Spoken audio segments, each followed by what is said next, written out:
Inilunsad ng Sante Barley at Run Rio ang Trilogy Run Asia 2026 na tiyak na aabangan naman ng mga runners. Alamin ang detalye sa report ni Bernadette Tinoy.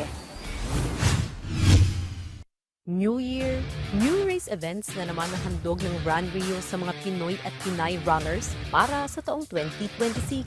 Inilunsad ng Run Rio at Sante Barley ang Sante Barley Trilogy Run Asia 2026 na hindi lang mararanasan sa Metro Manila, kundi maging sa Cagayan de Oro, Davao, Cebu at Iloilo City. Ayon kay Run Rio founder and CEO Rio de la Cruz, marami silang kaabang-abang na ihahain sa mga runners ngayong taon. Meron tayong mga ino-offer para ma-excite na lalo yung ating mga runners. So itong suot namin, yung ating running cap, ibibigay natin to sa mga runners na magpa-participate ng Leg 1, 2, 3, and National Finals. This is for free.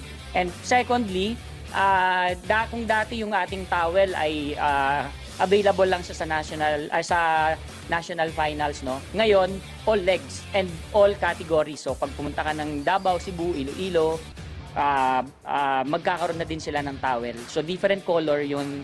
And then third is yung ating offer natin na kapag manalo sila dun sa top 3 ng age category, mabibigyan natin sila ng guaranteed slots for our Sydney Marathon for 2027.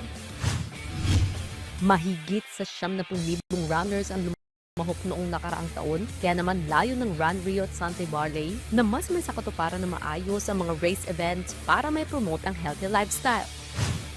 On our end, there's a lot of lesson learned in the process. Like kay Rio, one of the things that we have to improve on in the next coming years is communication, di ba?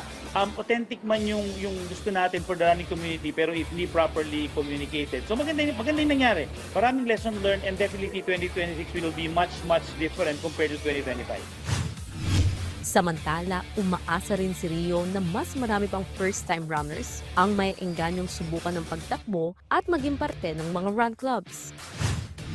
Hoping na marami pa tayong ma-attract, ma-inspire, no, na sumali dito. And of course, yung medal natin. No, I think this one is much better than last year. Kasi yung last year, yung pagbuo parang hindi pa siya perfect. So this time, kung titingnan nyo, talagang nag-fit na siya. And talagang 3D. No, I think we are the first one to introduce this kind of medal here in the Philippines. Normally flat, but this time it's 3D.